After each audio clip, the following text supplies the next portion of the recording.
President William Ruto faces mounting internal pressure from his United Democratic Alliance Party UDA as senior official push to retrain Kithure Kindiki as the deputy president ahead of the 2027 general election.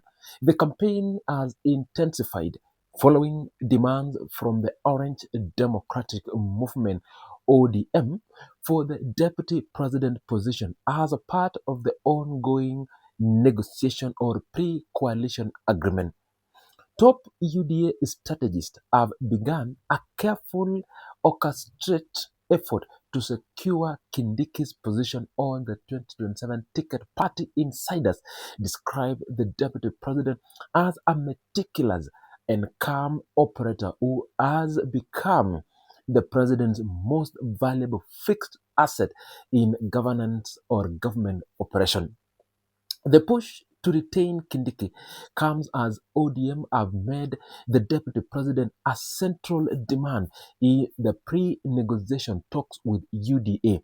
The opposition party viewed the position as essential to any potential coalition agreement with Ruto's ruling party, which is UDA. UDA officials argued that Kindiki's temperature and the operational style complement the president's leadership approach. The deputy president has maintained a low profile yet effective preserved in government, avoiding the controversies that marked the previous deputy president, uh, Rigathi Gachagua. Politicians or political observers note that the 2027 election arithmetics places a significant weight on the youth voter mobilization, where both Ruto and Kindiki have developed strategies to appeal to Gen Z's voters whose participation could prove decisive in the upcoming polls in 2027. The deputy president performance in office has earned him support from key UDA power brokers. His handling of security matters and the regional politics has demonstrated a competitiveness or a competition that the party officials believe warrant continued in the deputy role in 2027 beyond. ODM's coalition demands have created a complex political calculation for Ruto. The opposition party brings a substantial voting bloc, particularly from Western Kenya and the coastal region, including the Nyanza region, that could strengthen the president's re-election bid. Leaders from Western Kenya escalated the pressure over the weekend when they urged ODM leadership to settle for nothing less than the deputy president position in 2027 pre-coalition agreement. The regional political figures view the second in command role as an appropriate compensation for bringing their constituencies into the political coalition.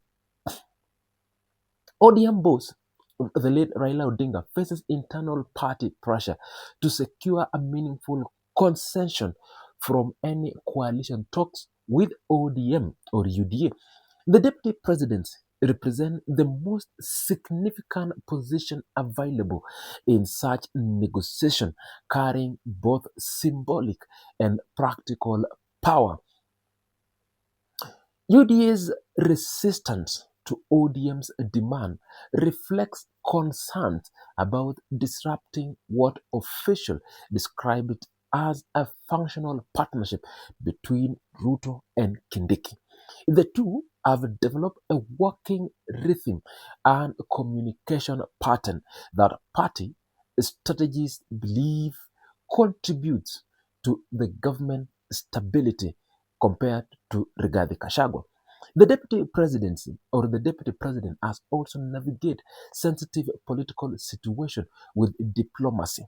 His recent condemnation of chaos and a charge in Odhaya where he called for impartiality or impartial investigation demonstrate his ability to address contagious issues without inflaming political tension in Mount Kenya.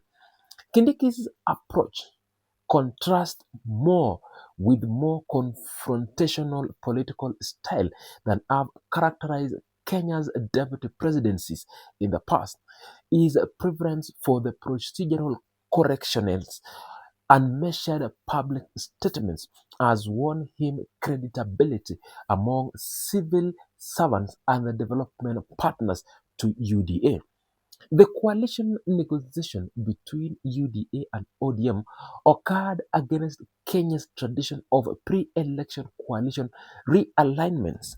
Major parties frequently form alliances to maximize their chance of capturing the presidency and the parliamentary control in any government.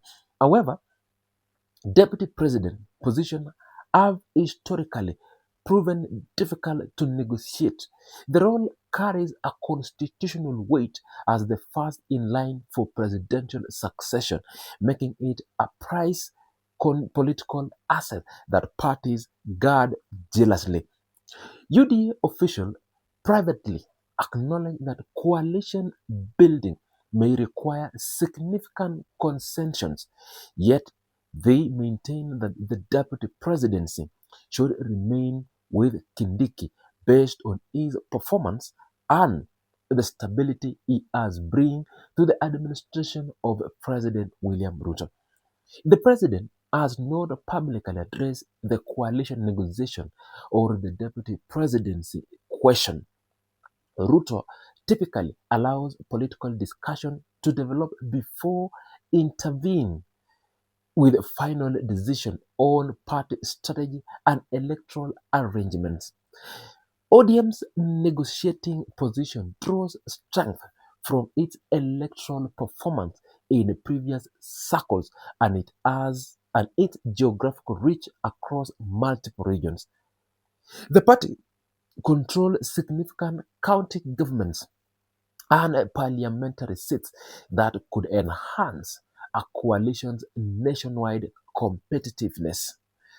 Political analysts note that Ruto must balance coalition expansion with maintaining loyalty from his UDA base. Displacing Kindiki could alienate Mount Kenya voters and party faithful who viewed the deputy presidency as one of their own in government. The deputy presidency debate highlights broad question about how Ruto will construct his 2027 campaign coalition. The president must assemble voting bloc sufficient to win while managing the competing demand from regional and ethnic political formations.